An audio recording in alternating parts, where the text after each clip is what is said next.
Everybody, how you doing? It's your boy Coach Lee. Welcome to the Playcall Sheet. Happy Monday to you. Hope you had a great weekend because we 4 days away from our next weekend, but we're back at it like we mad at it, man. We got the crew up in here tonight. Got a great show as always. Talk a little football. Check in on the game in question tonight. You got the Bears versus the Vikings. Yeah, that's what I said too.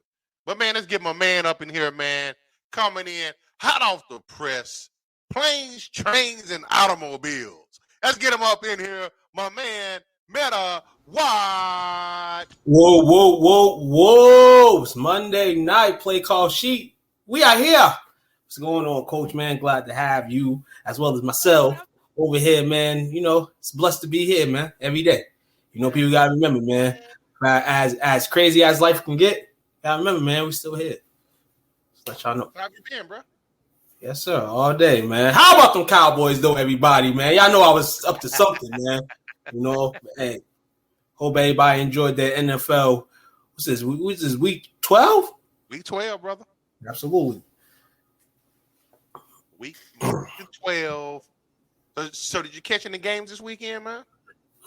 Caught a little bit. You know, I was in town with my kids, man, so I was able to catch ipsy bits of it, you know what I'm saying, through my phone. We get to catch up on some family stuff, you know. So yes, absolutely, man. Handle business on Thursday. You know, I usually have my son 1 week and then my daughter the next, but I was able to, you know, for actually that Sunday, yesterday, have both of them at the same time for a bit. So it was great. So they got to see each other, you know what I'm saying, and you know, hang around, eat some pizza, and, you know, be in these streets with their pops, you know. So that's what I'm talking about, man. Yeah. Hope your weekend was the same with the kids. It was. Hung out with the wifey, didn't do too much. Had to work Saturday, you know, holiday season, you know how it is. But it was all good, all gravy. I ain't used to working on Saturdays. This week I got to work Saturday and Sunday. Oh man, I have lovely hell of mines, man, working Saturday. I believe last year, when almost 2 years ago, when I got this new job that I'm at, well, not new no more, but I've been there for a while. I was working weekends throughout. So, you know, and all, it's just a lot, man. So it's good to have weekends off, man. You know, though your weekends are cramped up at times, you know, you don't gotta work. That part. But man, great topics tonight. Exciting weekend. Actually, I think I read somewhere this weekend when it comes to the for those that engage in betting and for entertainment purposes in some states. But this is the first. I think this is the first where a majority of the teams covered this week. It was pretty predictable. Pretty predictable football, man. Definitely. You know, you had some stinkers. You know what I'm saying? You know, you get a little bit of mix of everything, man. You had your Thanksgiving festivities on Thursday. You know, we chatted before the game Thursday, and hey, it's gonna get crazy though. You know what I'm saying? For this week, and everybody covering, don't think that's gonna remain the same. You know, as the week 13 rolls around, you got the Bears, Vikings on ESPN tonight, man. You can catch them, but I tell you guys. Coach tells you guys, the world tells you guys, STWF tells y'all to tune in to us. You know what I'm saying? Maybe some sparkles in the game, but right. You know, hey, it is what it is. Bish hit a field goal 3-0, 13:35 left in the second quarter as the Vikings get the ball at the 35-yard line. Okay. So let's get it in. Man. Coach. Any different feelings, you know, coming into this Monday night that you didn't have last week in terms of the NFL? Yeah, trash ass Eagles get all the calls. Yes, trash ass Eagles definitely get all the calls. Overreaction. Are the Eagles paying the refs? Is that an overreaction, or is it a perfect reaction? Well, okay, so you know I don't like to complain and stuff like that because you know your boy. It is what it is. But it's been a couple of posts. I saw the post from the game against the Cowboys. I saw the post from yesterday. And who did Philly play last week? I can't remember who they played last week. The Chiefs on Monday night. So I've seen 3 different videos from 3 different people pointing out obvious blown calls that have benefited the Eagles.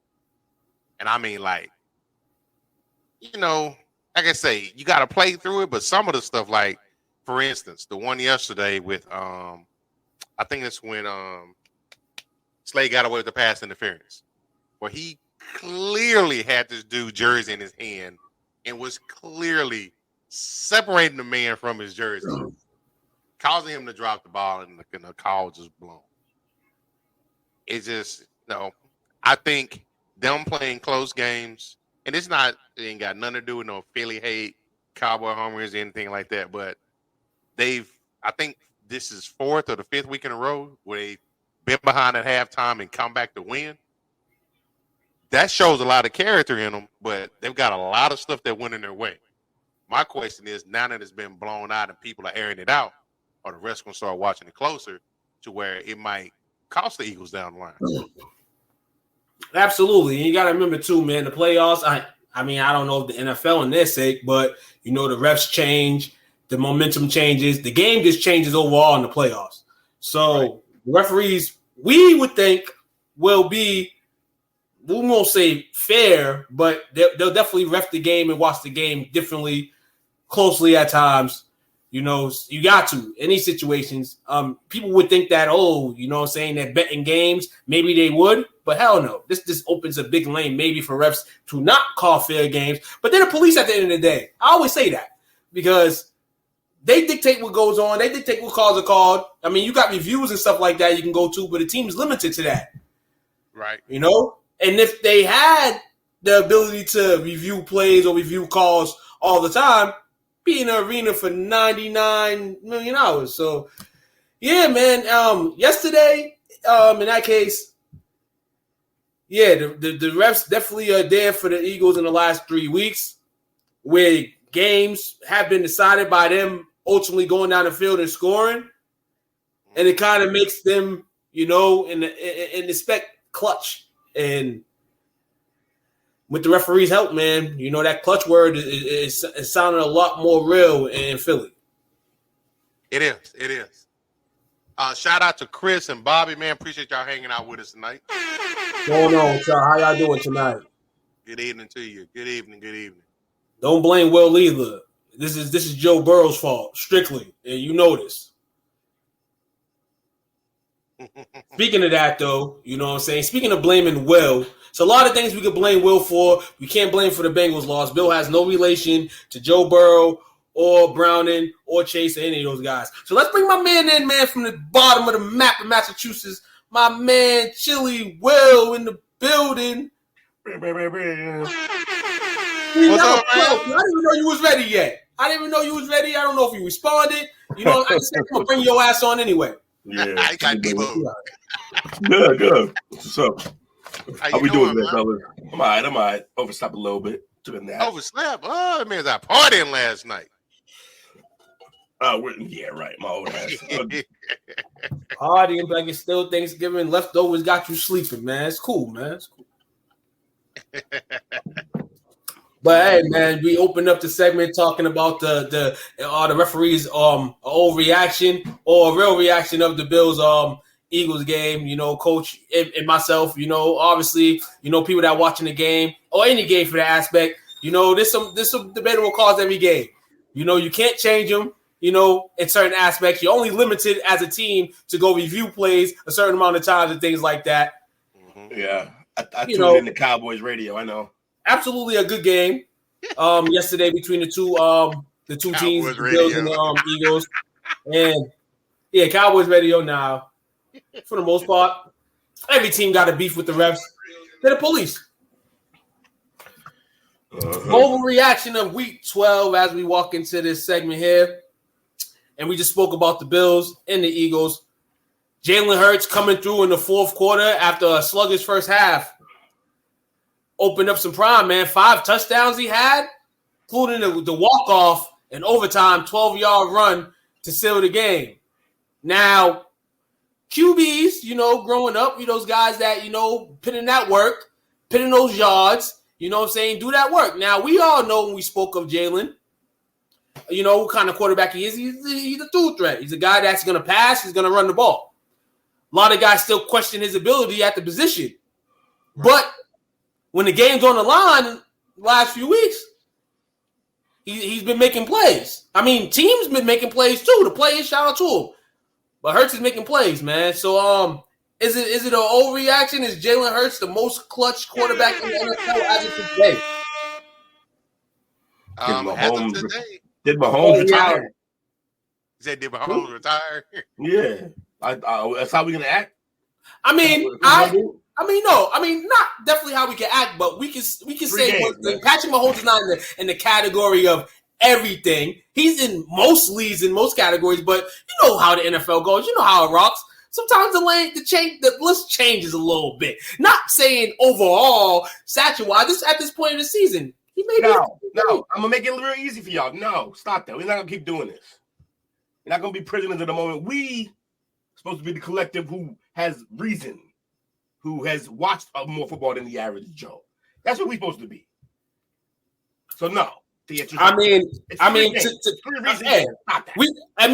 that say, "Hey, we need to see some more," we've seen it this season from them. Despite the numbers, there might be some games where it's sluggish. But me and Coach, me and Coach watched the game, tailgated, and we watched the Philly-Washington game where we thought Washington had it in the bag, and Hurts was having a similar kind of game. It was who again? He led the team. That's what I'm saying. It's clutch. He leads the team down. It was who again? Hurts. Against who? It doesn't matter who they're playing. It does matter. We said it's funny. It doesn't matter who they playing until you making a point against them. Then it's like, oh, who they play? No, it's not at all because they're down. They're down. They're down in the game. They're losing. Okay, so they're losing the game. So what? What you mean? So what? You gotta do something to win that game. You gotta overcome to win that game. Now, if you want to debate, make up your mind. Is it the refs? Is it the refs? Yeah. Is it them? Is it him? Like, is it Brady? Maybe if this is Brady, they'll say he's clutch and nudge. Yeah, I mean, but at the same time, he in the last month, he's done so. Against my boys, he did it. Second half adjustments, and then against second half team. So that's what it is. You needed to be special because he did it to your boys. If you didn't, no. I said the last month. Mention that, but I know, man. I think it's a reality, man, right now. It's a reality. Now, he may not end the season as the guy. You still got, like you said, Patrick Mahomes. Hear me out. The guy hasn't played a road game yet. We might see some clutchness in the playoffs from him on the road. But in all, Jalen Hurts, I'm not mad at they're saying that about him right now. I'm not mad at that. Listen, again, it's a couple games. I respect it. I respect him. But we're not going to forget about all the comebacks Mahomes made. Some of them on bigger stages. We're not going to forget about all that because of 3 games during a regular season. We're not going to do that. We're better than that. Y'all keep letting this Hurts kid do this to you.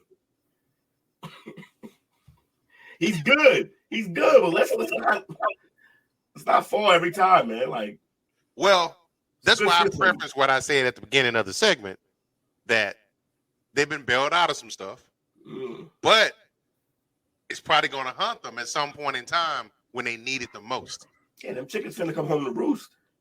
Yeah, because now you got a lot of people out there in the public, like people who have no allegiance to certain teams, like pointing out the same stuff, video clips and stuff like that. You know what I'm saying? The NFL, they all about the image, right? We always say no one's bigger than the shield. But if people are starting to ask questions about why does it seem like this one team's getting this, then they may try to overcompensate for it and get ticky-tack with the calls. We also got to realize they have a really good team entirely. It's not just him. And like, where's the weak spot of that team? Tell me. Secondary. And you still got Darius Slay, Byard, and them back there. So if that's your weakness, and you still got all pros out there at those positions, this team's really good. This team's really good. I think we need to just focus on that. Oh no, absolutely. Overall, the team is very good. Now we want to speak about overall team. This was about Jalen Hurts. I mean, now if we want to aspect and break the team down, he's the best team in the NFL. That's no given. But in Jalen Hurts' case, and you heard about all QBs, the scrutiny and all that stuff, you come out. And I feel like with the QB position today, of course, to years ago, you can judge a QB by picks and how he does in one half and all that. But if you have games where it's coming down to the wire and he's the helm and he's the guy at the helm that's got to make the catch, he got to throw the ball for guys to make catches and stuff like that. And he's doing that over the course of the last month, four straight games in which they've been down at halftime, and he's come out here with the media and us. And the media and us all screaming that the Eagles are, maybe this is fool's gold and all that. Every given Sunday, in the last 4 Sundays, they have fucked up motherfuckers on television. Hear me out, think they're going to lose and go down, and they haven't. Hear me out. Does it make him clutch every time that they go down? He's part of them going down, too. You know that, right? That part, you got to put that into the equation. He's part of them not being ahead. So if they're behind, we can't just blame them on the defense. He's had some turnovers. So he's part of the reason they're down because he pulled them out of it. All right, that's cool. Also, yesterday, we are one miscommunication away from that game being over, him not even getting that chance. You know what I mean? If Josh Allen and Gabe Davis are on the same page the way they should be, Gabe Davis made the mistake even though Josh Allen blamed himself. If they're on the same page, we're not even talking about a Hurts comeback. And therefore what? Does that suddenly make him not clutch, or does that make him clutch? Like, if it's just one extra game and suddenly he's the most clutch, no. That's why I'm not going to say most clutch. He's good. He's doing what he's supposed to be doing. I'll give him that. He's doing that much. Who's the most clutch player in the NFL right now? Then? It's easily Mahomes, and it has been since he got into the league. See, I like where you're coming at in terms of keeping the overall flow here. I'm just speaking on season. I just want everybody to know that. In the NFL right now this season is Jalen Hurts. But that's the easy thing to do when people don't have arguments. They just say, I'm talking about just this season. No, it's not at all because it's seasonal. Mahomes is edge of stone. Mahomes is edge of stone. We can say Mahomes is clutch, but he's not the most clutch right now. Who's the most clutch in the league isn't a right now situation. That's not one of those situations. It is a situation because we're playing the season though. We're playing the season though. So no. So it's not. Hold on. So when did it become special and clutch? If he wins a championship this year, you have to do it on the biggest stage. First of all, you got to do it on the biggest stage. You got to do it on the biggest stage. And second of all, last time I checked, he was the best player on the biggest stage, though he lost. He was the best player on that field in the Super Bowl. He also fumbled in the clutch too. Oh my God! All right, okay. He did. Oh, he fumbled. Okay, he fumbled. He fumbled. He fumbled in a big moment. He fumbled. Hold on. And what it's not a Super Bowl, but he went out there last week against the defending champs in a game where it was kind of similar, and he didn't blow it. Not the biggest stage. He didn't blow it. So might as well be a preseason game. Don't give a shit. No. We all know your impression and your thoughts on Jalen Hurts. You know he's got to prove to you more. We all know that. We all know he's got to show you more. But he showed me for the scrutiny and the things that he gets, that he may be the Achilles heel on his team, that he may be not the Achilles heel. Coach said it's the defense. I'm more guaranteed that it's the defense that's the Achilles heel more than Jalen Hurts. That's wild. The defenses carry them for most of their run. Defense they carry them when they giving up 30. So let me point something out real fast. And the reason why I say it's a secondary, in particular defense. Now last year, purely dominant. Now on the offensive side of the ball, where did they go? I had it pulled up here. Okay, so points given up, they're ranked 6. They're pretty decent. That they're 11th in sacks, 20, 30 interceptions, 18th in turnover. But where they start having issues at, passing yards, they're ranked 29th. Pass completions, they're ranked 32nd. Passing touchdowns, they're ranked 31st. You know what I'm hearing? Red zone touchdowns, 27th. Red zone touchdown percentage, 28th. Third down, they're 30th. They're giving up third downs. So they can be got. They can be got. Even with all that there, if they're only 11th in giving up points, then they're bend but don't break. We've seen teams like that. It'd be great. Bend but don't break defenses. Yeah, you're going to give up some yards. Yards is tough, but are you giving up the points? But we definitely going to find out what they're made of this weekend.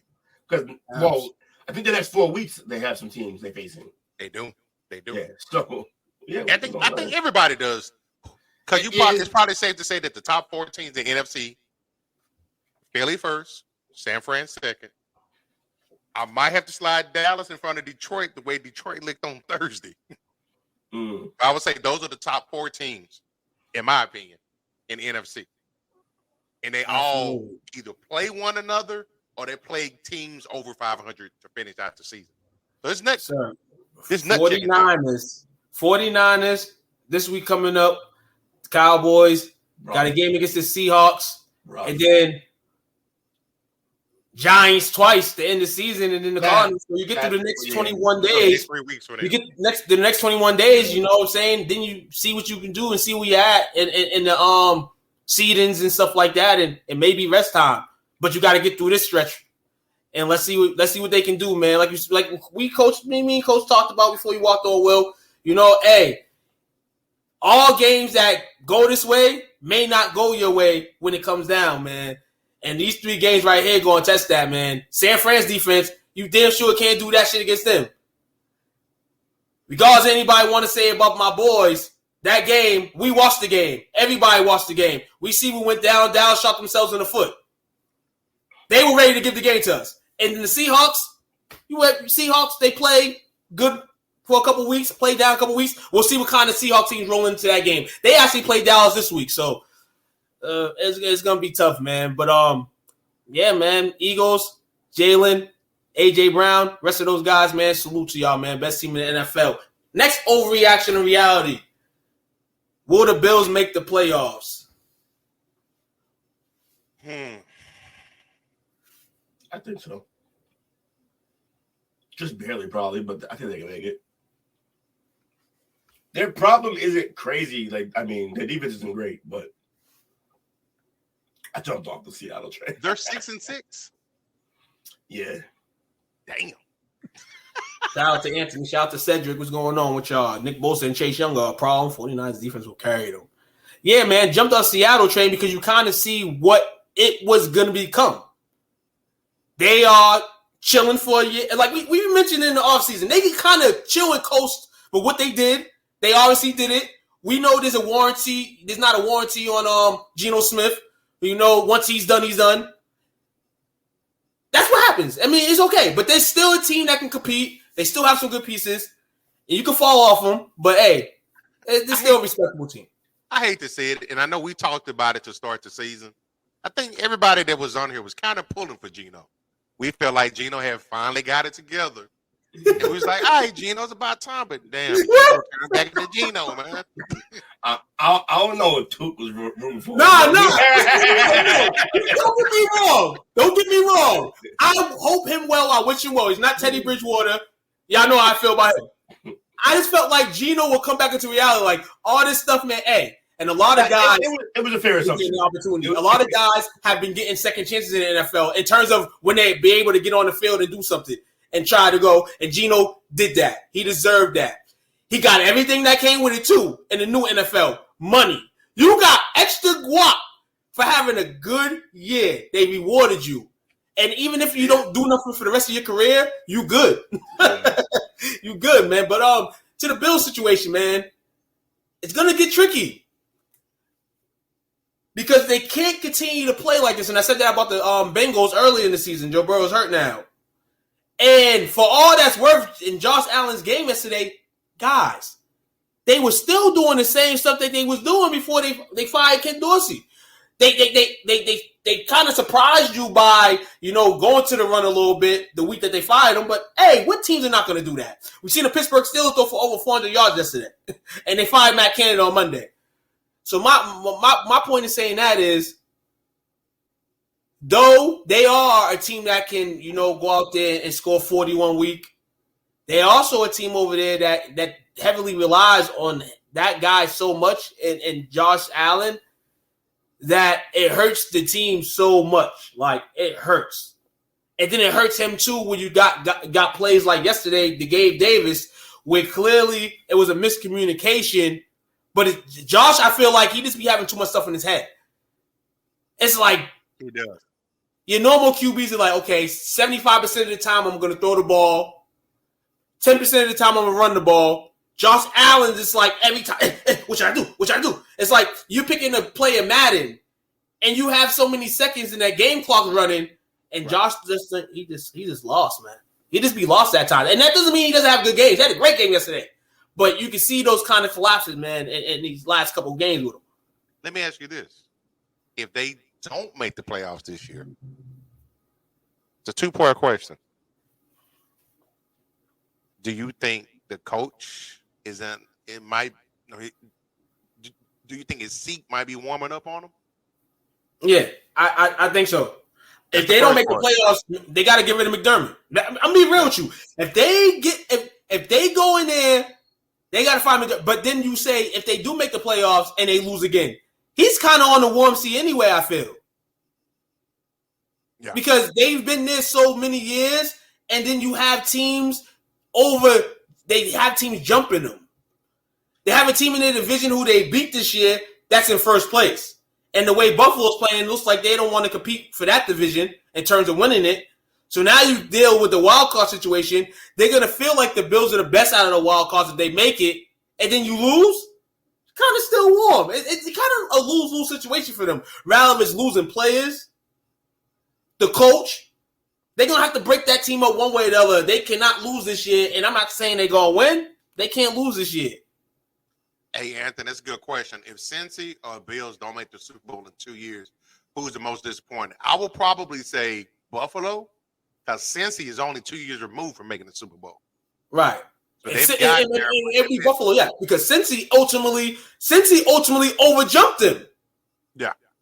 And that's why, like you said, Coach, I agree with you. It would be Buffalo. For all the reasons we know. If you was born in the 90s, this is the reason why we're going with Buffalo. To take that next step. And they haven't. And that's the second part of my question. Do you think the fans might be getting to the point where they're going to turn on Josh Allen? Yeah. Because you can't continue that. Well, maybe they won't, but you have to. You have to start feeling a certain way. The fans they're passionate up there, man. You have to start feeling a certain way. No disrespect to Buffalo. But why nobody talks about Buffalo other than their football teams and maybe the Wings. Nobody's talking about Buffalo for anything else. Maybe the Wings. So when you break that down, and then Josh Allen is this, you don't want to deal with that so much. It's a headache. He could be the best QB in the league, and then he plays like the 15 bottom QBs in the league. Right. But a lot of QBs play that way. So I'm not going to throw Josh all the way down. But if this is reality, man, most picks in the last 4 years, he's a gunslinger. It's probably. I think he'll be safe. I agree with you that McDermott may be out because if we see it week after week, like run the damn ball, they didn't take any running backs. They didn't address it as far as a running game because he needs the running game to help him out considerably. Teams are just dropping back and forcing him. Yeah, he's got the big arm, but we forgot when he came into the league and it shows up, on occasion, he's inaccurate at times. And sometimes you got to have the coach in there to protect the player from himself. And McDermott's not doing it right now. Right. McDermott, like Josh Allen's the head coach of the team. And don't get me wrong. Kincaid is a hell of a tight end. He's got a bright future. But you already had Knox on the team. Why would you go get a second tight end? You're already paying one that's fairly decent. If anything, you should have tried to find your way to either address your offensive line if that's the issue with the running game, or go find you a back. But they didn't do that. I think that's going to kind of hunt, and it's like the move. It's like everybody is like they for years, like running back, go get one. And for the team that they are and the team that they have, they don't get that. Bills line is built for pass block, not run block. Right, exactly, because they devote to that guy's arm a lot. And they don't have to because this guy is almost 250 himself. So he goes in there and he's able to, at times don't need blocks. He's just going to go through. And you don't want that for your QB. They got to smarten up. And this is what happens when you never won nothing before. When something's really sweet in your eyes, you continue to beat it up. and then this happens. Would it be safe to say if you had to compare him to someone, would you say he's kind of, from a physique standpoint, he's Ben Roethlisberger like? He gives Big me arm. Ben Roethlisberger vibes. He gives me Big Ben vibes. He plays What like did Ben always have? He always had a hell of a running game behind him. From Bettis to Bell, he always had a running game behind him. And Josh, he hadn't had that the entire time he's been there. Yeah, He leads the team year after year in rushing yards. Josh Allen's and Cam Newton. That can be a definite point as well. You know what I'm saying? I ain't mad at you for that. And just Oregon, I'm gonna say that from the likes of your photo, you want Oregon to take it all. Well, get into a little BCS later. But listen here, man. Buffalo stretch of games next coming up, man. Let's see who they got on the strap here. They got the Chiefs. They got the Chiefs on the 10th, so they got a bye.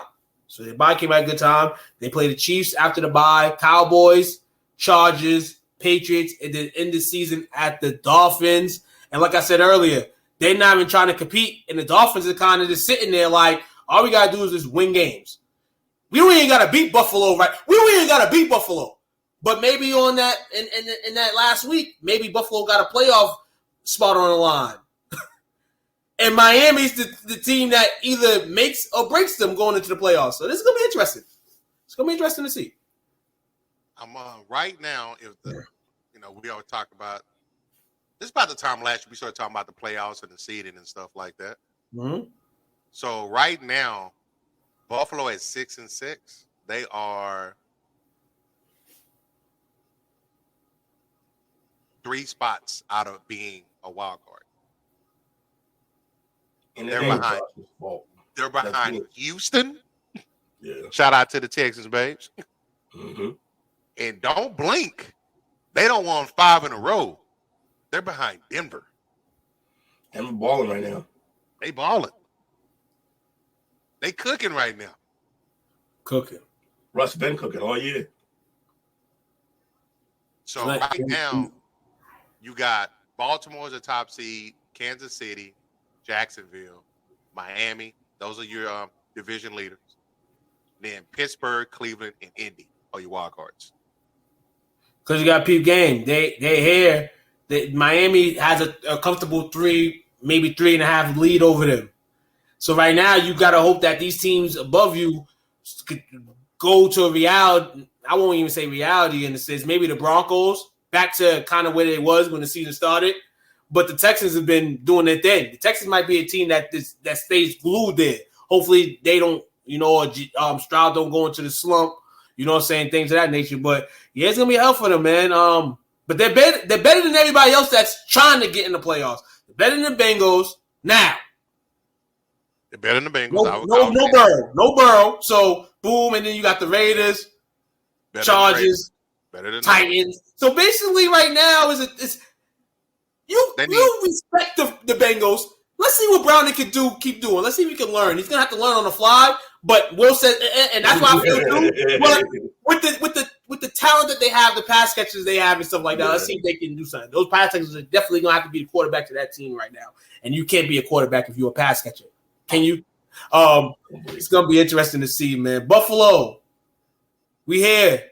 Let's see if you're gonna be here in January. Next, Jaguars. Great win yesterday over the Texans. I mean, it came down to a field goal that just missed. Will they be a number 1 seed in the AFC? Overreaction or reality?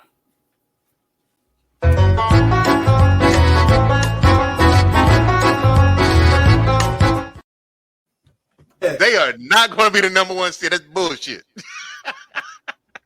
They are not. I'm still saying Houston's going to win that division.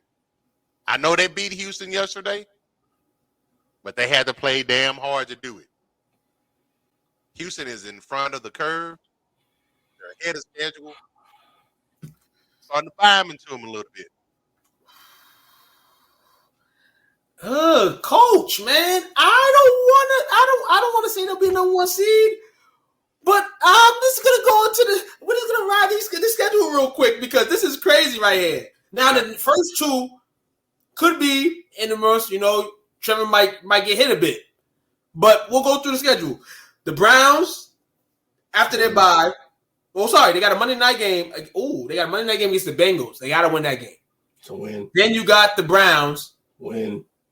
Then you got the Ravens. Tough game. Then you got the Buccaneers. Win. Battle of Florida. Unless the Dolphins say something about it. Panthers.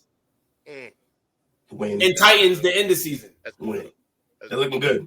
So the number one seed, it has a chance if they can just play this decent ball. They can't just slip up.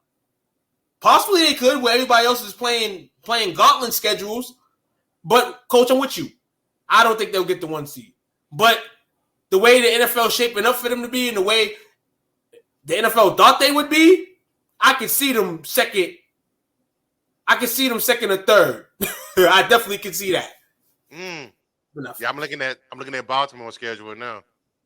Not looking good. It's tough. They got to buy, but they had to buy. They got to buy this week. They play the Rams. That's a dub. They play Jacksonville. Tough game. They play San Francisco. Tough game. They play Miami. Tough game. Close out with Pittsburgh, and that's always a tough game. Tough game. Yeah. Okay. They very well could end up with the one seed, the Jags. Low key. I'm gonna keep it real, and I say the only game that the Ravens lose is that 49ers game. Real talk. Right here, I'm looking at that. The Dolphins. And I mean, like I said, the Ravens just can't play. When they lose, they give the games up to teams. And now Miami last year, they played them in one of the illest games of the season last year. They gave that shit up to Miami. Lamar was looking crazy. They can't give games up. But if they come at don't give the game up, Baltimore, I think they only lose to the 49ers in this situation here. I think they only, and maybe Jacksonville because, Trevor Lawrence can, extra shine on a bright day. But other than that, I think the Ravens can end up with the one. We'll say Jaguars, depending on, the schedule and how they come out, could be second. You don't believe in Kansas City? I believe in Kansas City. I believe in them. Absolutely believe in them. I don't believe in their receivers. They got three. Yeah, I agree with you on that. What they gotta do is they gotta continue to just go with what they got. They got a team like the kid Rice. Maybe next year you have a couple pieces around him. Rice would be nice, but he's young as shit. So he's young as hell. Sorry, man. Hey, like they say, the running backs get ran around. You gonna have to run that motherfucker around. You're gonna have to run him around. Like real talk. And we're not leaving the Chiefs alone. Actually, the fact that people say the Chiefs haven't played a road game, I would like to see them in one, though they won't, because they'll have a home game in the first. They'll probably play a road game in the divisional. I would like to see Kansas City in the road game. That would be very interesting.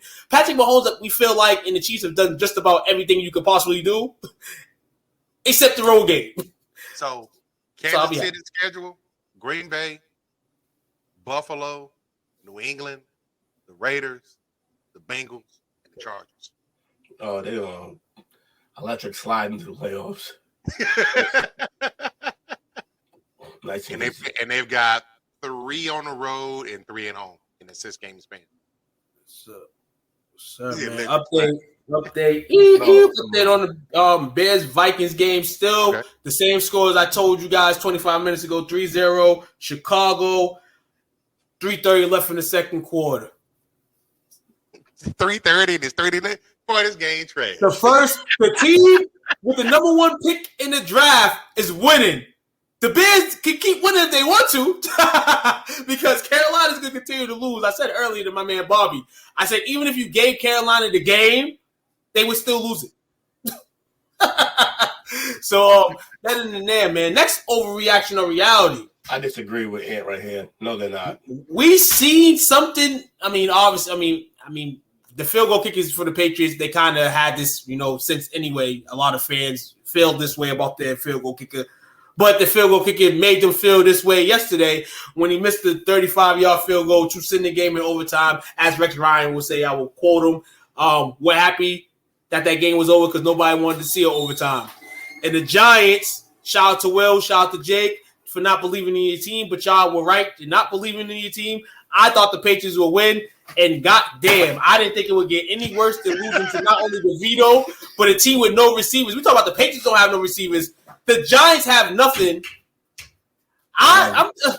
Will got that look on the face like I told you. That was an ugly game yesterday in job. But so the next overreaction to reality is, will the Patriots fire or should they fire Bill Belichick before the end of the season? Okay, but what you wish for? You can't do that shit. They could. I mean, they could, but I mean, you could, but that's like the man.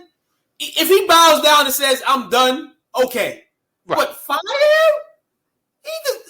I know it's a bad season, but man, damn, this man did throw roses at your door. He did put roses on your doorstep. Dude got Super Bowls. Damn, fired by the end of the season. Like, damn, can't coach week 18. Yeah, that's an old reaction to the core. I can see fired during the season, off season, but nah, not right now. You know, but yes, fire him ASAP. What I find interesting is, I had said it probably about a month or so ago, the possibility of Vrabel replacing him. But it was interesting that Tennessee came out over the weekend and said that Vrabel's not going anywhere. Mm-hmm. So I was wondering if there was getting a little bit of steam as far as like him possibly being Bill's replacement. Because I can possibly see Bill getting enough respect. They may allow him to leave on his own, but they also may allow him to pick his successor. So, man, listen. As this comes down, I won't say what coach will go to New England because, I mean, soon as if Bill does leave, that's going to be a great hot seat. But I'm going to just say it because I'm a hater. I can see the Patriots picking the wrong coach, too, after Bill. I can see it. Doesn't mean the team won't get better, but I can see them hiring the wrong coach. I don't know. This kind of feels that way. I don't think they get rid of Bill. They could though, and it wouldn't. Enough people are calling for it that they get away. They get away with it. But careful what you wish for. The grass ain't always green. You don't know who's coming. You don't know who's next. I'll tell the guys why Ron Rivera hasn't been fired yet. At the end of the show, I don't want to pick in no ears. But yeah, that man should have been fired. They fired everybody but him. It's crazy. But I can see why Washington did that. And Bill, yeah, we all agree here. Bill, overreaction. Yeah, not gonna get fired. Yeah. He's the Godfather, man. You don't fire the Godfather leaves. You don't fire the Godfather. This is the crazy thing about the Patriots. I always used to say, man, they're gonna score sevens on you. They're gonna score sevens on you, and they're gonna do that. And that was a string stone for 20 plus years. But the Patriots recorded their fourth game this season with 7 points or fewer. They had 5 such games, and nobody's gonna pick and compare Brady to fucking Jones, but 5 games in Tom Brady's 283 starts, they had that total. Mm-hmm. That in itself, like I said, man, I praise on teams like you got to be like the Patriots. When you're in that red zone, you got to score on those opportunities and stuff like that. And I praise them for years of it. And they're not doing that. Yeah, Dynasty dead. Dynasty dead, man. How much? Red. I know we mentioned it last week, but I don't know if it was confirmed or not. When they picked Mac Jones, did he reach out to Saban for insight on that? He must have. That's the only reason why I could imagine he would do it. And that's his homie. I don't think he'd do that without doing due diligence. Right. I can see that. But I also think maybe he was pressured from upstairs to take him to go get a quarterback no matter what. We don't That's probably what the case was. We don't want to do another year at Cam. I'm about to say they did take him after the year at Cam. Shout out to you, Frankie. We see you, brother. What up, Frankie? You gave Will the chant. Belichick is down with the Illuminati all through your body. Actually, man, we're gonna have a guest tomorrow on the chop up. Uh-oh. Yeah, man. So Frankie, man, we'll be in tales with you tonight, man, about what's going on. If you still want to hop on tomorrow, man, we did give that notice a few weeks ago. And I wasn't there last week for the chop up. So yes, sir, man. Come through, man, and we'll give you details into the show, man. But hey, man, if he's down with the Illuminati, it's all through his body. Last overreaction of reality, Pittsburgh Steelers over 400 yards of offense. Matt Canada fired on Monday. Overreaction or reality. Sorry, fellas, man. People calling me during the show. Offense, the Steelers was significantly better without Matt Canada. Overreaction or reality. I think we got instant proof. Yeah, right off the bat. Less than a week. Already better. Najee not looking like an Alabama quarterback. We won't put Derrick Henry in that. But he ain't looking like Trent Richardson anymore. Pickens getting the ball. Deontay Johnson still doing Deontay Johnson things, but I guess he was having a little bit more fun than he was having last week. Hey, they fired that man. But this is one thing I'm going to say, and I've never thrown a fire Tomlin shit out there, never that. And I won't scream it right now. But this could be a fall, too. That 1 week, you got to realize you're playing the Bengals with a backup QB. Your defense is good enough to win you games. Defense was good enough last Sunday to win you games. The offense, okay, you got 400 yards. It's not like you scored 20, 30 points. You didn't need to score that, though. People got to realize Pittsburgh probably ain't that team that can do that. And if it can sustain in the playoffs, probably not. But, hey, this is your team. This is what your team is. And this is football right here. So even if you're a team that's not scoring 30, take the 400 yards this week. You may only get 226 next week. But don't let that shut you down. Be happy that you're in the situation right now. Be happy that you are 7-3. Because you could be 3-7. And it could be real crazy where they're firing everybody like the Panthers did earlier today, man. Panthers, just in case y'all don't know, fired their coach today. Fired Reich. Fired Josh McDowell and fired Deuce Staley. Fired everybody on the offensive staff, basically. It's crazy, though. You could end up in that situation, but you're not. You're Pittsburgh. We've been saying for years, one of the most prestige organizations ever in the NFL. Y'all continue to do things and we think that y'all are doomed. But like Will was said, good enough to win you games, but may not be good enough to get you that draft pick that you may need. Too good. Former coach, great Frank Reich. Well, Frank Reich can go along with Jim Irsay and bump some rap music. They can go chill. And that is overreaction or reality, fellas, ladies, man. Hey, it's a lot of overreaction in the NFL. We just hit you with some this week. Glad you enjoyed, man. Remember, STWF TV, like, share, subscribe. We on YouTube. We on Facebook. Come ride with us. Speaking of that, man, hey, opinions? Any thoughts on the Panthers fire sale? They gotta do something. They gave up all the draft capital they gave up the first pick for next year. They gave up too much to draft a quarterback who's not it. So they gotta figure something out. But they are about to be in futility for years to come.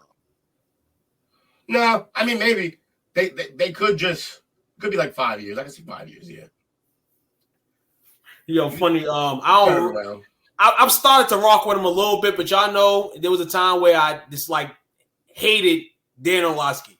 I don't know why. Just this stuff that he said used to rub me the wrong way. But anyway, he mentioned today that the way the Panthers are going, they may not know what they are to 2025. And I said, damn, shit. I know you count teams out before the season starts, but damn. There's only going to be 31 teams in the NFL next year? Come on, man. It's been a decade since Pittsburgh won a playoff game. Yes, it's been a decade since Pittsburgh's won a playoff game, but their fans are not wearing paper bags. Their fans are not and I don't think that they will wear paper bags. But what's that mean? No. In terms of their fans can enjoy going to watch football games. They may not be in the playoffs, but the football fan in Pittsburgh can deal with that type of stuff because of the way they handle and run their organization. It's different. It's different. For certain organizations, it's different. Yeah, but Pittsburgh is on the top of the top. His time's coming real soon if they keep at this rate. It's not like they have to. Yeah, I mean, yeah, no, absolutely. You know this, and we know how they ran. The Rooneys are nice as hell. We know that. But when it comes down to it, you know what I'm saying? The players were mad because of Matt Canada. That's probably the only time I've seen Pittsburgh fans go crazy and be mad. Fire the offensive coach, and they fired him. They fired him. So that's what I'm saying. Regardless of what it is. When's the last time Indy did anything? When's the last time Dallas did anything? We can say that all day. But what I'm saying and what y'all saying are two different things. Yeah, but in that time, those coaches got moved and changed around. Hey, Tomlin, they must feel like Tomlin's doing something. I don't know. That's another day for another debate. It's always a debate in here. You know what I'm saying? You always hear the ramblings of fire Tomlin and this and that, which is always dope and always fun. You know what I'm saying? But hey, like Tomlin said, me and Kenny are the guys that they look at. All we can do is go out there and win games. And he's got it. Hey, may be fake, but he mentioned his QB, man, and he made sure let his QB know, I got you, dog. Maybe fake. Hey, maybe this media flat. Hey, we don't know. But Tomlin's usually real as shit. So it is what it is. So just to look at something real fast. So the Panthers, for next year's draft pick, they don't have a first. Nope. They've got a second. They've got a third. They've got a fourth. They've got 2 fifths and a 6. Man, they need a lot of help. This wasn't going to be a 1-year deal. This wasn't going to be a 1-year deal. And, yeah, I mean, they're gonna that first. Yeah, and they don't got that first, man. They don't really got no dogs over there. I mean, they gave Miles Sanders the bat, but we already knew Miles. Yeah, there's a lot of things that they gotta maneuver and all that. And hey, don't be in no rush to get good. You already made that. You already tried to make that mistake. I mean, you already made it. So reality, man, in North Carolina, man. But what sucks though is wasn't it the owner who wanted Young? Yeah, the owner's playing it like it's a toy shop. You can't play it like it's a toy shop. Straight up. You can't do and that. If I'm not mistaken, Reich wanted Stroud. Probably. I'm pretty sure, yeah. But we might, if the coaching staff is trash, it might have been the same results. No, I think the players trash, and that's the problem. They weren't prepared for him to not be good. Yep. And then they let both of them jobs go. Yeah, they had to because they in the locker room like, yeah, obviously. No, absolutely. No. Chose the wrong guy. They did what they had to do, man, but it's like, dang. Shit. Woo. Second straight coach you fired, this giving bankroll, huh? Hey, just fuck you and leave, right? If I'm Frank Reich, I'm the happiest man alive today. I gotta deal with that headache. Yeah. Get paid to not coach that dumpster fire? Sure. Real, man. Hey. One more. We got another thing. It's not crazy, but I noticed this and it happens. I'm surprised it doesn't happen more often, you know, at the game. A better franchise. NFL does a great job of handling, you know, situation with fans, you know, and guys on the bench. But defensive end Shaq Lawson confronted the Eagles fan yesterday and failed to shove one of them during Buffalo's loss to Philadelphia Sunday night. Defensive tackle Jordan Phillips and other Bills players walked from the sideline towards the front row of the stands at Lincoln Financial Field and started jarring at Eagles fans. Phillips got close to one fan's face before Lawson walked up and seemingly made physical contact with the spectator, according to the video circulating around the Wild Web. Sorry. Haven't used that in a minute. Security eventually intervened. The fan continued to shout towards the Buffalo players. Defensive end Leonard Floyd tried to defuse the situation and walk the players back to the sideline. Phillips addressed the matter on Instagram. He says, I love the crowd. I love rowdy fans. It makes the game fun. But one thing I'm not going to tolerate is someone threatening me or my family. This is a line that shouldn't be crossed. The Bills did not respond. I don't think there has been a response today. Fellas, man, I mean, I don't think the NFL will do anything. They'll look at it. I mean, if anything, a fine will probably be crossed. They'll be fine. I don't think no. So like I said, the NFL does a good job. The NFL does a good job with these things, keeping that. I mean, it happens, it heckles, but in terms of like seeing stuff happen, you will see more players wanting to fight other players on other teams than fan access and fan play. You probably see the fans fighting each other. But shout out to the NFL on this overall, just holding that down, and it sucks because when it happens like this, you obviously got to do something. But a big healthy fine will be, I guess, good. But you got to warn these guys too, man. As the year continues on, man, you gotta chill, man. Can't let those fans bother you. Anthony, real quick, the Panthers have $39.5 million in cap space next year. Like I say, it couldn't happen to a better franchise, man. I interact with Philadelphia Eagle fans on a regular basis. They are some obnoxious SOBs. And what they do is they draw you off sides and then try to go put their hands behind their backs like they did nothing wrong. Absolutely. Hey, fellas.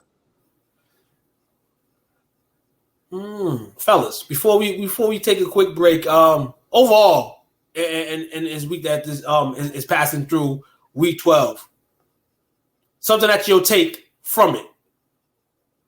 Rather you were surprised by it, or something that is definite, like this is how you feel about it. Could be a team, could be a player. Just week 12 in general, or the season up to week 12? Week 12, this week. We'll put it on this week. Everything was consistent. There was no surprises. We wish there would have been. Yeah, I know, right? Which kind of weird coming off the heels of the Brady statement last week about the mediocrity of the league. Mm-hmm. Pretty consistent. Because we've always said any given Sunday, but not this weekend. Everybody won that was supposed to win thus far, except for this crap fest that's on tonight. So bad. I'll say this one thing.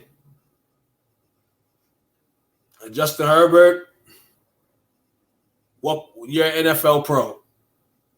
And you've been a pro, but you're an NFL pro. What I say by that is you could blame Staley, obviously. You could blame the team, obviously. You hear different things like, these coaches don't know how to coach these players, or these players just don't know how to win. It's a combination of both, but what falls in there is a guy who people talk highly of, in terms of the stature of the QB position, and everything's at a down right now. So I may keep close to this situation. Everybody's going to keep close to the situation in LA in regards to the Chargers, man. Not saying that anything's going to happen with Herbert, but shit's shaky right now. Bailey is the worst. Definitely is. My week 12 take is some coaches need to go. You gotta go. Well, they did say they anticipate that there will be between 7 to 8 coaches changed this year. And the first domino fell today. I mean, yesterday, right? No, today, right? Right got cut loose. Well, the first domino was Josh McDaniels. That's true. That's true. And we got one coach that's playing tonight that's coaching tonight on Monday night. That's the Bears head coach. Yeah. Hold on. It's crazy that all this crazy stuff's happened. That the Bears have their record on though, but it just seems like we kind of already. Not me. I really thought the Bears were going to just turn it around. It's like real talk, man. Like I'm kind of mad at that because it's like they ain't even competitive. Like it's like their heels last year. You're not like it's just like, and then hey, look, Fields misses a few weeks. Though you had Badgett, he had his week and a half of shine. Yeah, man, it's just crazy, man. Like what Will said, coaches got to go. You know what I'm saying? That's one thing Tom Brady said that may have been somewhat agreeable to me was this the coaching. Some coaches got to go. The fellas, man, got to pay the bills here. Fortunately, I don't want to. I like commercial free. You know what I'm saying? But bills got to be paid. So 15, 20 seconds, grab your electrolytes, and come back and tune in with us on the Playcall Sheet. Yeah, Lewis. Hey, what's going on, man? It's cornerback Delvin Brew here from your favorite team, New Orleans Saints. I just want to go ahead on and give a shout out to STWF Media for allowing me to come on and talk about my testimony, my story, and also talk fantasy football. I just want to say thank you, man, for the honor. I appreciate you, man. Y'all make sure y'all tune in tonight at 7:30 Central Time. Bro Show out.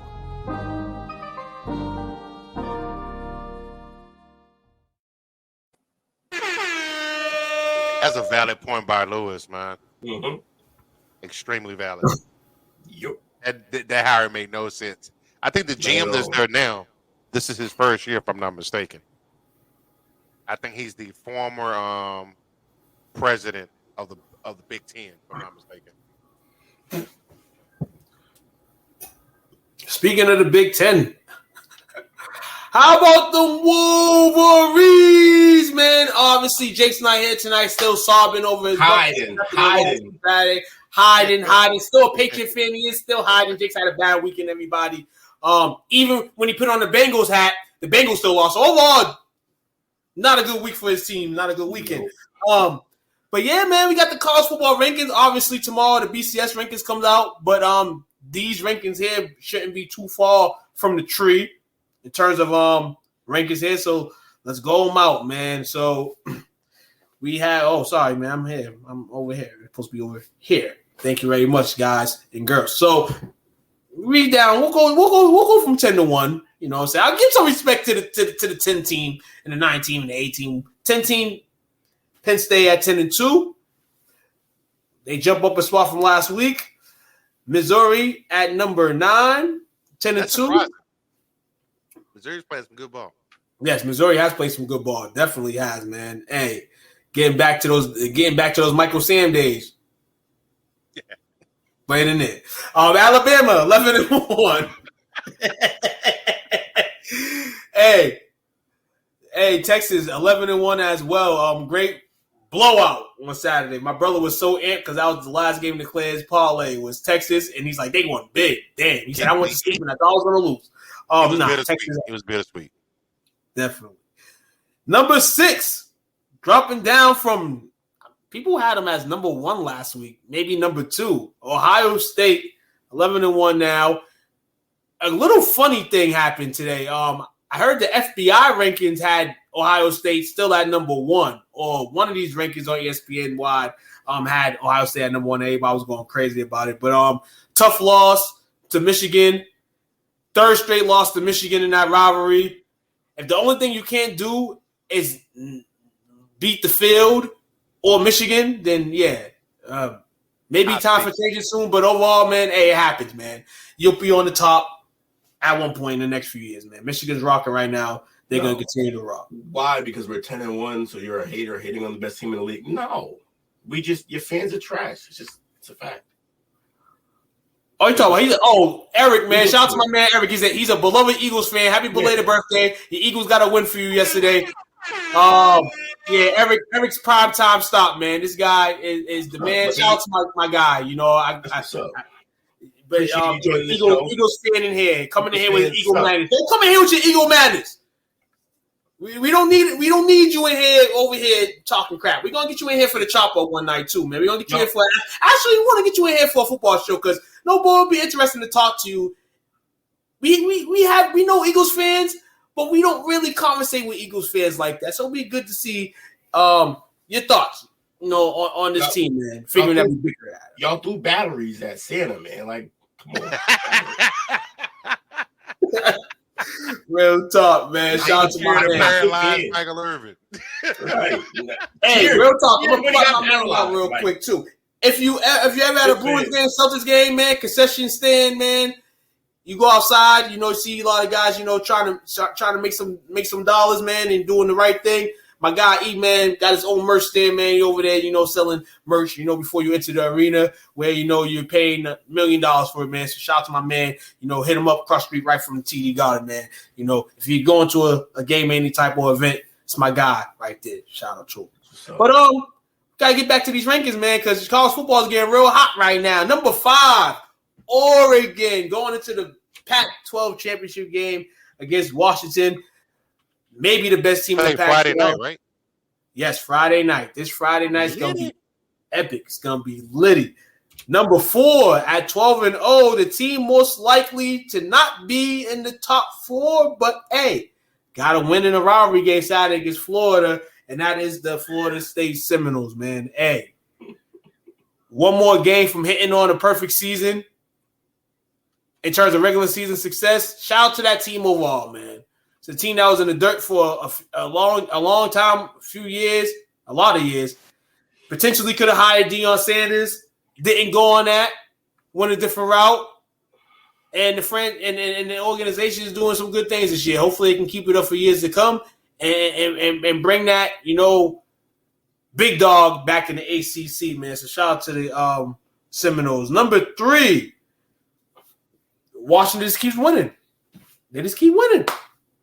They're 12-0 right now. They gave Oregon their only loss. The rematch is on Friday, as you just mentioned. And the Heisman possibly on the line between Bo Nix and Michael Penix Jr. Maybe, but you got other guys, Jalen Daniels over there at LSU. Got some guys that still want it. They'll announce the finalists in a few weeks. The Heisman will come out of that game. I think it's on the 10th. So I think they'll be announcing somebody this week or 3 finalists or whatever the case is. The Heisman will come out of that game. Heisman definitely probably come out that game for sure. Crazy, man. Number 2 on the list, the Michigan Wolverines, man. Hey, they love to hate them, but they keep winning, man. The coach keeps the assistant coach, Mr. Day, keeps going on TV every week and thanking Jim Harbaugh, man. That's his savior right there. Maybe Jim Harbaugh's Illuminati. I'm just referencing what Frankie said earlier. It's crazy, man. We all know that Michigan's going to choke at some point. But usually they choke in the big game. Well, the game against Ohio State. Haven't the last 3 years. Kind of choking the BCS. This year, where everything is going on, I kind of want to take Michigan's hat. But I can't because you have a team down south that bleeds football, is football, and doesn't look like they're going to lose anytime soon, man. And if they do, it's definitely probably going to be the Michigan, and that's the Georgia Bulldogs at number 1. Somebody go beat them because clearly nobody wants to. It's crazy. Michigan's taking the whole thing. And I want to put my money on Michigan, but I just feel like it's just the constant thing that happens. If they win the BCS, we talk about USC winning the national championship and then everything happening with the Reggie Bush shit and all that. It could be a rerun with the coach after all that. The last thing that the football committee wants is Michigan to win the national championship. They can't do nothing right now to stop them from going, but the last thing they want is Michigan to win. We talked about refs earlier in the NFL. Maybe the refs get tipped off to let them lose it. They're going to have an asterisk next to them like the Astros. Oh, the Astros. Shout out to the Astros, man. Why? Fuck the Astros. Shout out to the Astros. Shout out to the Red Sox. Shout out to Alex Cora. Hold on. Get that. When I heard that the Red Sox did what they did in terms of Alex Cora stuff, Alex Cora became my dog because you know what he did?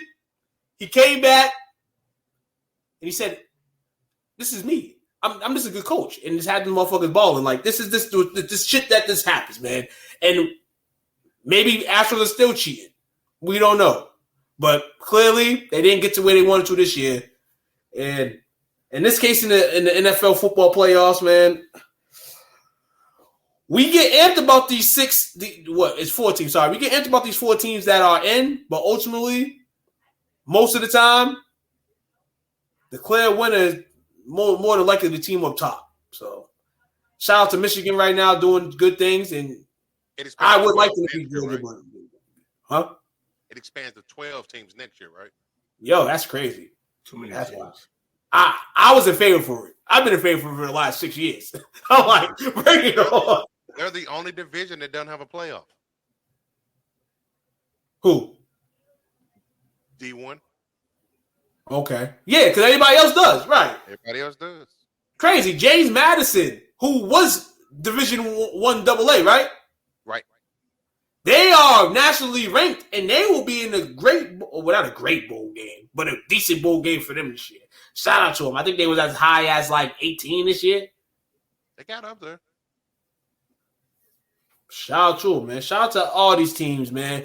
Hey, Boston College, maybe you can learn a tip or two from these teams, or 5 or 7 or 45, because I'm sick and tired of seeing these teams ranked and not seeing my guys. Been a long time. I'm emotional right now. Natty Ice, bro. Oh, Matty Ice ain't walking through that door again, dog. 28-3. I'd rather have him 28. I'd rather have 28-3 Matt Ryan right now. Lead them guys, man. No bullshit. It's crazy.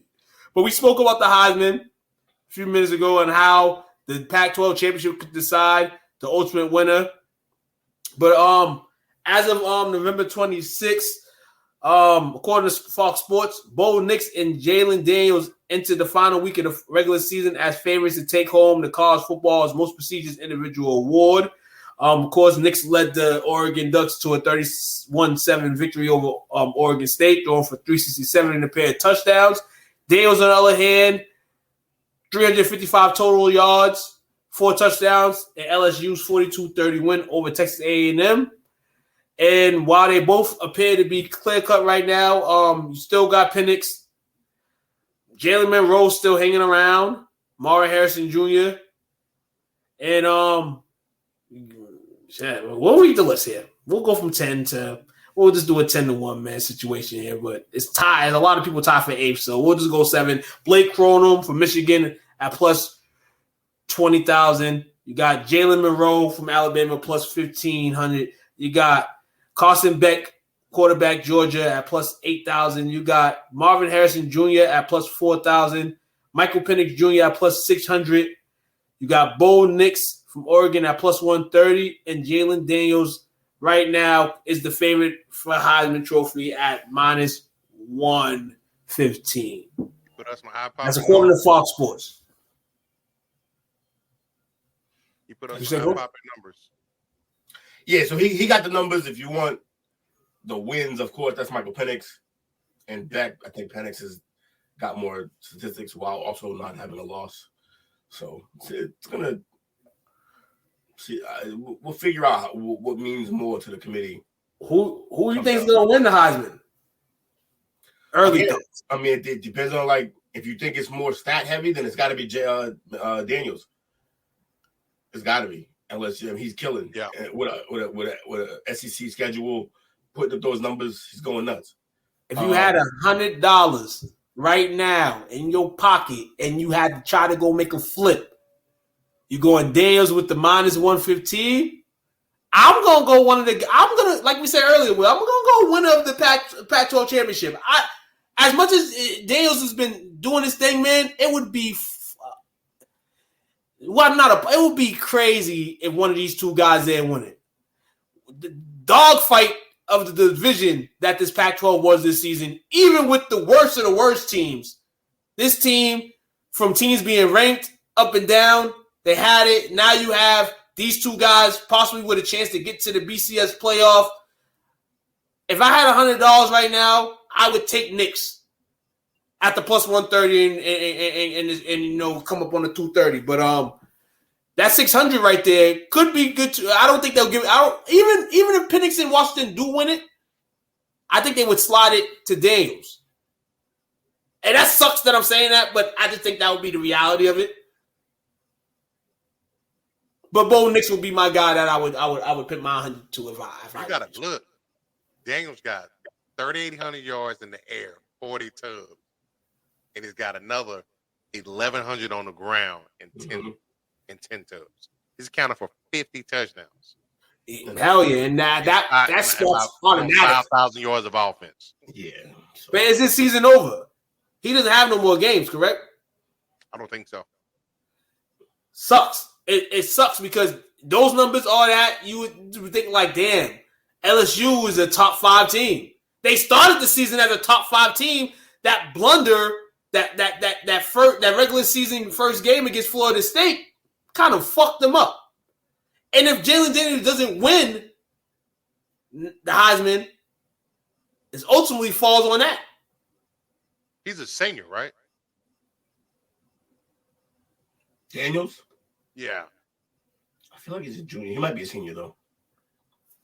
Let's look at Yeah, he's a senior. So, it'll be wild. Those numbers right there, Coach, it's like boom. Of course it's him. But we know how football works. We know how the NCAA works for the most part. Every once in a while, they give it to a guy like Daniels, but we watching the Pac-12 championship on Friday. We watching it. I'm there for it, man. We watching that shit. And the Heisman's going to come out that shit. You guys want to put $5 in for the Heisman pick? Oh, man. Let's do it. Hey, man. Hey, fellas, man. If you ain't been watching college football this season, I feel like with what we've been talking about, it gives us the urge to go catch some games on Saturday. It gives us some urge to go catch, of course, football games on Sundays. You know, it even gives us an urge at times to go look at your high school teams. But in all, football is spicing up right now, and it's at the apex right now. So catch it, man. Catch the little bit of games. You can conference championship games all this weekend. It's gonna be dope. This game is gross. Game is gross. Going into it's the third quarter right now. 6-3. 6-3, man. 6-3 in favor of is it the Bears? The Bears, like man. Bears. Okay, my shit just loaded up. It's pathetic game. It's crazy though, man. It's wild. I mean, but at the same time, man, you see both of these teams right here not at their highest in terms of just like overall being great. The Vikings had a couple good weeks, man. You know what I'm saying? In distress where they felt like the team was done anyway. Jefferson out, Kirk goes down. Jefferson be back week 14. Comes Preston out. Yeah, he's playing next week. Well, no. 14, 2 weeks. I don't see why. See why he would come back, but hey, it is what it is, man. Hey, he don't probably well, he's young too. He's probably the one to set the crib. He won't come play. Maybe that's the case. But in all, I don't think he should come back. But if the Vikings feel like, you know, that way and he feels that way, hey, bring him back then. Let's see. We wouldn't mind having Jefferson. I'll put this out. I don't really like this, like pitch stuff in the mind of fantasy owners. I know a lot of fantasy owners, DM guys, DM players. Oh, why you ain't do this? Why you ain't do that? I know Will's probably like, because I don't really hear Will go crazy about the fantasy. You coach Ela, you know what I'm saying? You go crazy with the transactions and stuff like that, ads and stuff like that. But in terms of this actual Sunday, you kind of relax if you're not really about that. But there's a lot of people that just go crazy over fantasy. And I'm not going to do that type of stuff towards them. You know what I'm saying? But people would like to see Justin Jefferson, you know, on the roster playing, you know what I'm saying, around time, people trying to get playoff spots. You know what I'm saying? As I kind of opened up this week. I know, Will, you're balling in the STWF league, man. It's all right. I had a down week, but I'm doing good. Hey, but you had some good weeks, man, to put yourself in a good spot at this time, man. You know, there's a magic number in fantasy leagues that you got to win, you know, to get a playoff spot. Once you get in the playoffs, you know, kind of even pill. Right. I kind of broke my month slump this week. I think I'm still in the playoff picture in the STWF Junior League, but I broke my slump this week, man. I think I lost 4 weeks straight. Couldn't buy with nothing. You know, Will beat me, and then it started a month of this all bad trickery. I got beat by my homeless, and it just went crazy. But your fantasy leagues, hope everybody got your trades in. Trade deadline is, I guess, in 2 days in certain aspects. Get your stuff in, man. Football's exciting, man. I told myself I would never play fantasy again, and here I am, 4 years later, still playing fantasy. No, he didn't say I came back 4 years later. He said 4 years later still. Every time after fantasy, I delete the apps and I say, this is my last season playing. And then in July, somebody's like, "We're fantasy this season?" I get an email. Come play fantasy this season. I'm like, oh, okay. That's kind of extreme, son. You got a fantasy football problem. You got to delete the app. It be calling me, dog. You got a whole yeah, I delete. I mean, I do that with a lot of apps that I use seasonal. You know, I might not delete the ESPN app because I have fantasy basketball on it. But in terms of the Yahoo, I delete that right after the season. It's on. I see you July or may not see you July. And then the Sleeper app, I'm also in that. There's a bunch of shit. And yeah, get this shit out of here. But you got a whole ass gambling problem. Yeah, got a whole ass gambling problem. Put like 7 slips in tonight. Told y'all. Damn. But good thing for But the good thing for me tonight, I only put $7 in. I made 7 $1 slips. So I got an ease out tonight. You know what I'm saying? Every one of them like a 50-leg parlay. I'm gonna spend $2 a day for the next 5 days up until payday, where I put a smackaroo on that shit. But fellas, man, you know we can't end this show, man, without rankings, man. You know what I'm saying? We don't care about the Vikings. We don't care about the Bears. They're not gonna be in the rankings where we read. Oh, you know, they'll be further in the back, man. But Vikings and Bears fans, don't give up hope. Don't ever give up hope. Your team one day will hoist a top 10 ranking. I would hope so. You know, the Vikings, maybe next year will be better than going in a better direction. The Bears, kind of like the Panthers, but it's better hope, I guess, in them. But they got a situation that they got to fix too, man. You know what I'm saying? A couple situations. So in that case, top 10 rankings. We're going to go down the line, and I don't know what's going on this with the numbers, man. They don't want to pay numbers no more. You got to pay for numbers. All right, that's cool, though. So, number 10. Matter of fact, we're going to give a shout out to the 11, 12, and 13 team. We're going to give a shout out to the Browns, the Bills, and the Steelers, man, for being, you know, after the top 10. You know what I'm saying? We're going to get them being mediocre. Yes, being mediocre. We're going to give them a shout out, man. You know, mediocre. But number 10, though, this team was mediocre, but they're getting in motion. You know, locomotion. Counted them out for dead. Count them out for dead, man. Let's ride! That Bronco in Denver. You know what I'm saying? Shout out to the Broncos, man. Hey, getting it and winning at any cost. You know, shout out to that team. You know, bloodied Thompson yesterday. You know, had to bring in P.J. Walker, and they were able to catch a victory over the Browns, man. Defense is showing, but at the same time, man, the defense is improving, man. This is a defense that I knew wasn't in the dirt. I just felt like something was wrong there, but it feels like things are getting fixed. May not be a team that can put up a lot of points, but they have an OG coach. They have an OG QB. Let's see what the OGs can do and see they continue the season, man. Riding down to number 9 on our rankings for this week. And that is the Houston Texans. They remain in the top 10 rankings. That loss to the Jaguars simply, I mean, the Jaguars are the better team on that day. There was a lot of good things and always a lot of good things the Texans could take out of games, man. You know what I'm saying? Pause for a minute? Yes. I know we kind of kicked around the idea of the coach of the year. I think the Texans coach needs to get some strong consideration. D'Amico Ryans, yeah, he did a great job. Yeah, I think overall, not the front office yet, but I feel like the coaching, you know, definitely should be applauded in the play of the players in Houston. You know, if they get 3 more wins and they get to 9 wins, he'll get it. Right. And I hear that they celebrating their butts off down there just to be competitive again.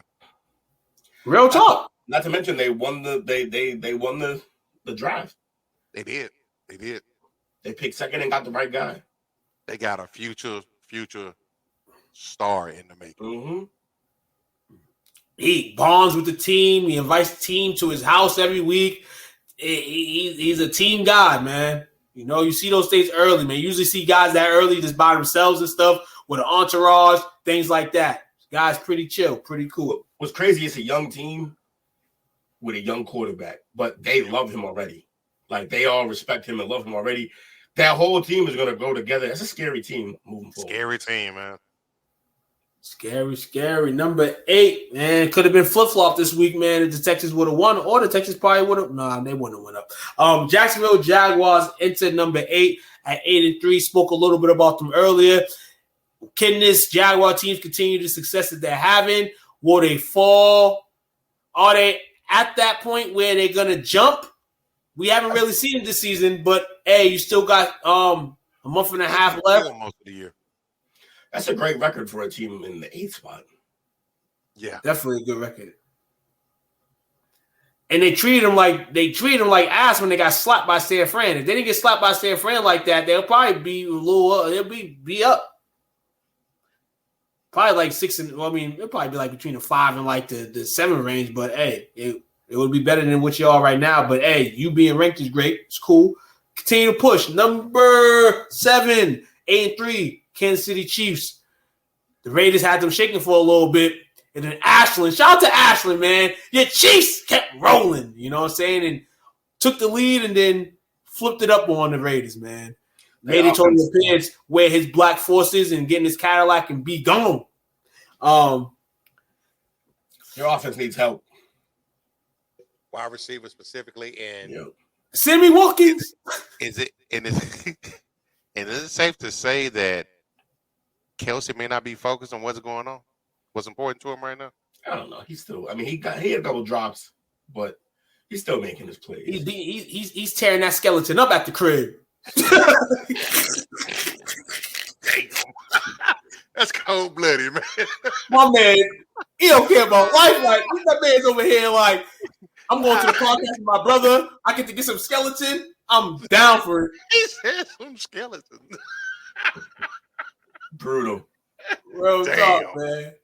Ooh. Hey, Kelsey, keep getting that skeleton though, man. You know what I'm saying? She a nice thing, man. You know what I'm saying? I'll tap that skeleton too. Number 6, 8-3, and that's the Detroit Lions. Pause right here. Man, Thursday was so long ago. Pause. Will. Yo. You probably like me Thursday, looking at the TV and like WTF. Yeah. 20-3 in the first quarter. Yeah. It happens though. It happens. But man. Yeah, it wasn't a good look, but it happens. They're still 8-3. They're doing fine. Hey man, they're 8-3 with a win over the team below them. Yeah, that's true. So they're doing okay. I still think they're gonna win the division. Yeah, me too. I mean, that's not hard to do. Look who you playing in the division against. Hey, it's not hard. Hey, it's not hard to do, and yet they haven't done it. So I mean, they haven't done it, but they clearly are better than every other team this year in that division. So they should get a playoff home game. But what this comes down to ultimately is, has their QB done has their QB done too much that he's maxed his limit? No, I'm not really saying that. Jared Goff will have some more good games as the season goes. But I feel like if the Lions lose, he will be the solemn reason why they lose. I said that in the offseason too. I think so. That's why they drafted his possible successor in this past draft and set him to heal up. So, and they're playing great football still playing great football. I mean, hey, you lose to a division foe, and if people don't realize and know, though Jordan Love is no Aaron Rodgers, the Green Bay Packers love to go to Detroit and play football. They love to go there and play football. We know that. That's what I'm saying. It's a division game. I don't really put a lot of stock. It's a division game. It's a division game. Thanksgiving. You know, they more focused on the turkey than beating the Packers' ass. And Jordan Love was like, "F it, man. I gotta go out here and do my thing." Shout out to Jordan Love for a great game. Shout out to the Packers for beating them.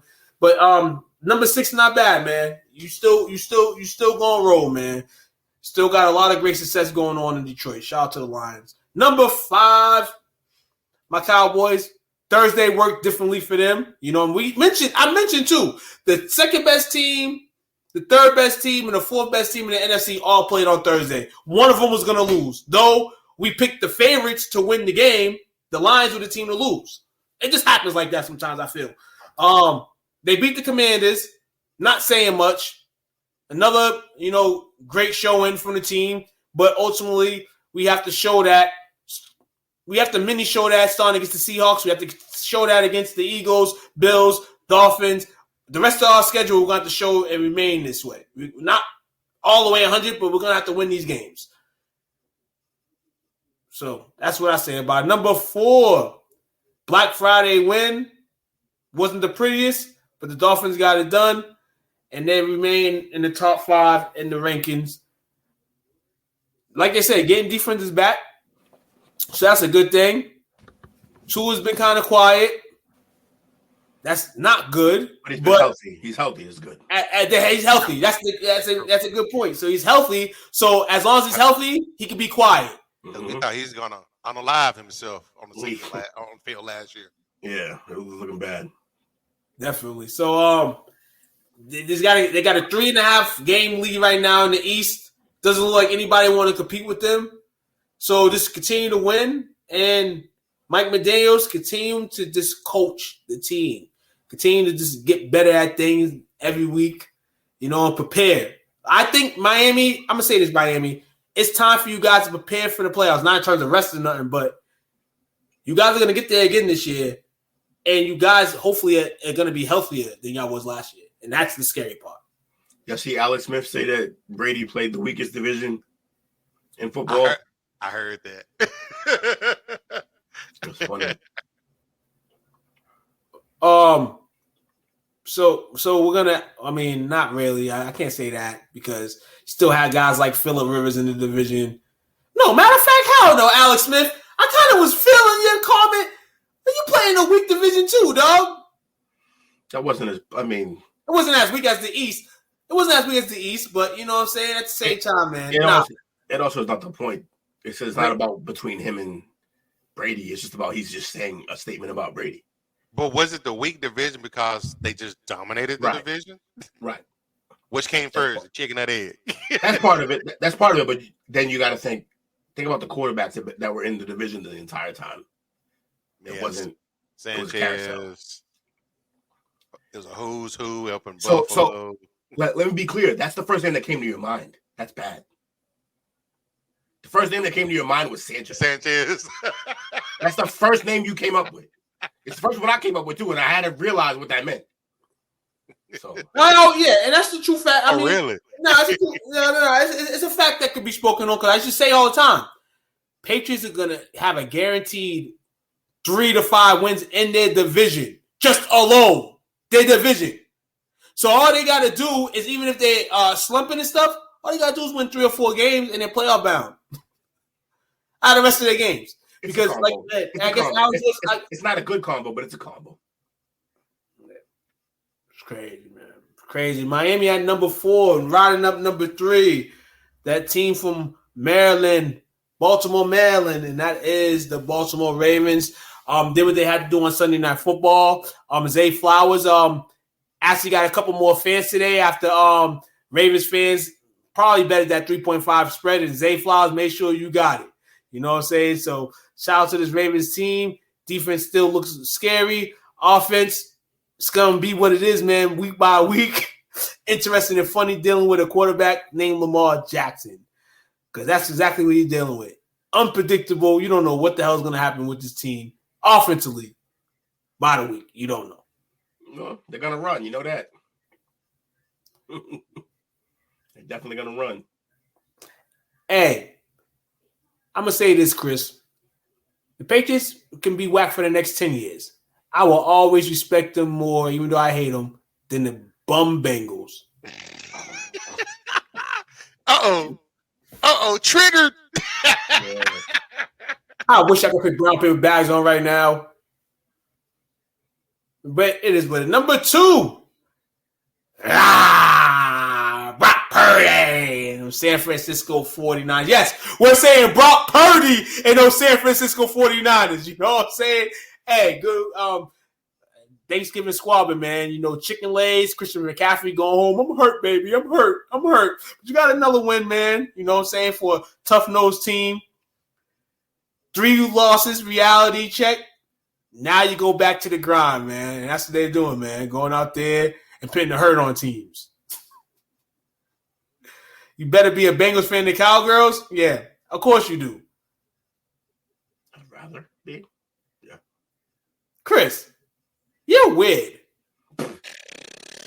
And in terms of this, Bengals fan, like, what made you be a Bengals fan? Like, I could understand, like, you know, fan and stuff. Like, what made you be a Bengals fan? Why not a Falcons fan? It's a fair question. But, yeah, so 49ers number 2. Because you root for everybody else in your state. But not the Falcons. That's weird. Number 57, Reggie Williams. Okay, linebacker. Okay, Reggie Williams, number 57. Ain't that your homie? Shout out to you, Chris, man. Shout out to the Bengals are not going to probably win another game this season, bro. Reggie used to bully him in high school. Reggie, you take that, sit him upside down, take that money. Cafeteria shakedown. Take that. Crazy as that. Hey, and just to remind everybody, this game is shitty tonight, right? And I bet you people that betted on this game betted anytime touchdowns, and that was probably the worst decision you've ever made. Nobody's scoring nothing. Nobody's scoring no touchdowns in this game. Literally, I'm thinking about like people are like, oh, commit plus 250 for a touchdown, Hawkinson plus 280. I'm sitting over here like, shit. I ain't picking nobody for a possible touchdown. I will go yards at least. It's a field goal competition. Definitely, man. Number one, hey, Kelly Green. That's what I'm gonna call him tonight. Kelly Green, you're number one. Celebrate it for another week or two. We don't know. Yep. But in all, man, I ain't got nothing negative to say about y'all right now. Y'all the team that people are gunning. Definitely the team that my team's gunning. And I'm gonna say this right now on here, but I hope my Dallas Cowboys can level some ground in this division. But it looks like we're gonna have to prepare for another episode of the wild card thing. Yep. So, and all fellas, our play call sheet, we don't call audibles here because we just that nasty. You heard? We out here, man. Hey, fellas, man. There's another football thing. And for Jets fans, Aaron Rodgers is not coming back, everybody. He fucked your team up this year with all that shit. Voodoo again. Got something else I want to say. Oh, so you're another Jake. That's what it is. He's a Jake. You got multiple teams. I'm a Falcons fan. Everything has an origin story. Did you see Ludacris yesterday? That was fire. Yeah. He repelled from the ceiling.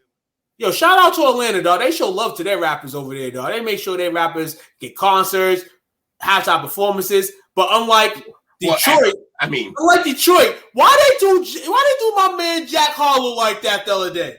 Why they do my man like that at halftime the other day? What happened? Literally, they didn't care about hold on. So they had him at halftime.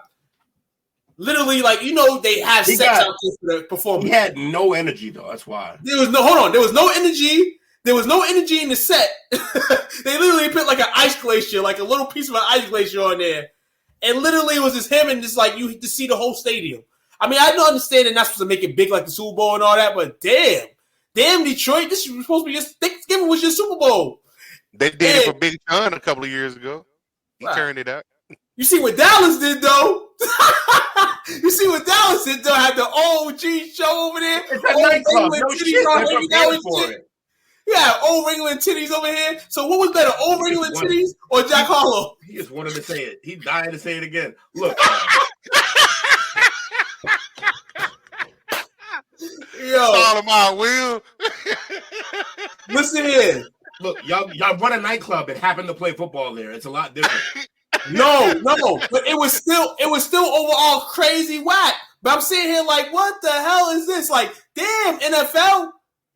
Damn.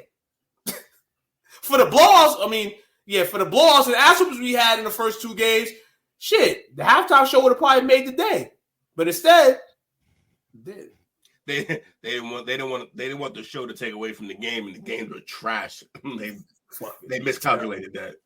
Mm-hmm. Hell yeah, definitely. Hey, fellas, man. Appreciate you guys, man. Shout outs for the night.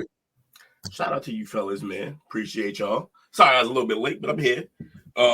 It's okay, man. Yeah. No, Will, you were just fashionably late. It's all good, man. Late. Slid in late, like Kramer. You gotta realize, man, we run on BPT. Yeah. So I try to tell people that all the time. I'm like, we black owned, black run, black host. Like, hold on. We move at our own pace. I'm gonna tell you. My coworker today, I said, hey, tune into our show tonight. She's like, oh, you podcast and stuff like that? I'm like, yeah, da. I said, check in between 8:30 and 8:45. There you go. 8:30. That's why I tell people now going out like, Our start time isn't a hard 8:30. It's lackadaisical. It's whatever we decide between 8:30 and 8:45. That's true. Maybe 8:50. But no, we don't leave y'all disappointed, man. Yeah, we're here. We doing our thing. Appreciate y'all, man. This is always fun. Appreciate you guys as well, man. Shout out to you all, man, on this Fabulous Monday night. I actually thought I was gonna be late. Had to run through a bunch of bull crap, man. Commuting is crazy for the next 2 weeks. Trains and automobiles. Man, them so wild. And all, it was a great day, and we're gonna continue to build on that, man. And you guys, it wouldn't be a triangle if one of us was missing. Correct. I'm happy that we're all here, we're always here together. That is, in fact, how triangles work. Yes. Coach over here meditating. Says, he said, "Can I took my glass off. I can't read shit." Can I say something from the heart? A week ago, I felt so loved from STWF when I traveled to Chicago. Love STWF. Hey, Chris, man, one love, baby. You already know how we rock out here, man. As long as you're feeling better, you're doing better, man. You know what I'm saying? Get healthy, bro. Get healthy.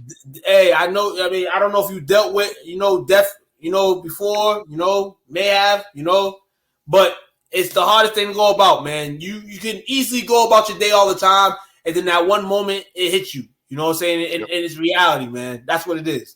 So if you need 5 minutes to cry in the inbox, did so, Chris. I've been doing a lot better at communicating with you, man. Just messaging you. Now, sometimes I don't answer phone calls because sometimes, I'm not a guy that likes to answer phone calls a lot. But I've been getting to you a lot more, man. So, shout out to you.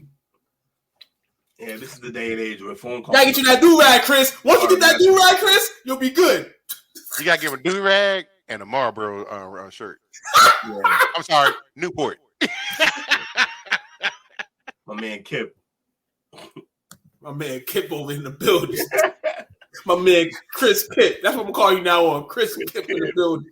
Yes. Hey, Mom's 10-year anniversary, man. God bless her soul, man. No doubt. Another interception from Dobbs. Yeah, bro. But all these are tip passes. This is crazy. He has like 3 tip pass interceptions already. My man Pesternot, man, out here doing his thing. Pasternot, yeah, Pasternot, that's that guy right there. Pasta. Definitely. But Chris Emerson, Probot. Hey, Chris, man, you might not want to give your address out here, man. There's a lot of people that don't be doxing people. Don't dox yourself. Man. I don't want you to be doxed, man. You know what I'm saying? For real, man. Coach, shout outs. Friends forever. All right, shout out to you brothers, man. Shout out to you brothers, man. Y'all don't know the impact you have on your boy, but y'all make it always a lot of fun. I appreciate y'all for that. Shout out to my man Tube. He hit me up Thursday morning just to holler at me. Thursday afternoon to holler at me, talk about the game a little bit. So I appreciate that, brother. And man, you guys make it fun, man. And shout out to Unc. Unc back on the state side. He been on vacation a little bit. Where he was at? That's why I've been quiet. I think he's been chilling on some island somewhere. My man's over here in the Virgin Islands, man. Hey, yo, I hear you, dog. Big dog. Hey, yo, don't be over here making no more babies, man. You know what I'm saying? You making no more babies. That island life, man, do it to you, man. But guys, this is a quick take one more time, man. I almost didn't make the show tonight. Yeah. Almost died. Literally. Almost died. I was eating my food too fast, and it went the wrong way, dog. Fat boy death? Yeah. You almost had a fat boy death? That's why I got this big ass water over here. Man almost died eating. That's the most almost basic died eating, dog. Eating, breathing, like can't die on the basics. No. That ain't cool, man. Hey. But we never die. Me, Will, Coach, we will never die. You heard? We never fry. You know what I'm saying? We multiply. You heard? Knock on wood. Well, much love to you guys. Make sure y'all tune in tomorrow for the chop up. 8:30 Eastern Standard Time, 7:30 Central. So come holler at your boys, man. We appreciate y'all hanging out with us tonight. Hopefully y'all gonna find something else better to do than watch this trash ass game. But salute. Hell yeah, man. I usually go with the Sammy Sosa approach, man. But for tonight, we fucked it up with no steroids. We Ken Griffey Jr. this bitch. Out of there. We out here. Find this podcast and others on STWF TV, the podcasting network, wherever you get podcasts. Check out great deals at Safeway. This week at Safeway, 1 pound of strawberries or 6 ounces of blueberries, raspberries, or blackberries are 3 for $12. Member price. Plus get value packs of USDA Choice boneless beef tri-tip roast, untrimmed twin packs for $3.87 per pound with digital coupon. Limit 2 packages. And local green or red seedless grapes for the member price of $1.88 per pound. Also at Safeway, 16 ounces of Jenny-O turkey. Selected varieties are buy one, get one free. Visit Safeway.com or head in store for more deals. Okay, round 2. Name something that's not boring. A laundry? Ooh, a book club. Computer solitaire, huh? Ah, oh, sorry, we were looking for Chumba Casino. That's right, ChumbaCasino.com has over 100 casino-style games. Join today and play for free for your chance to redeem some serious prizes. ChumbaCasino.com. No purchase necessary. Void where prohibited by law. 18+ terms and conditions apply. See website for details.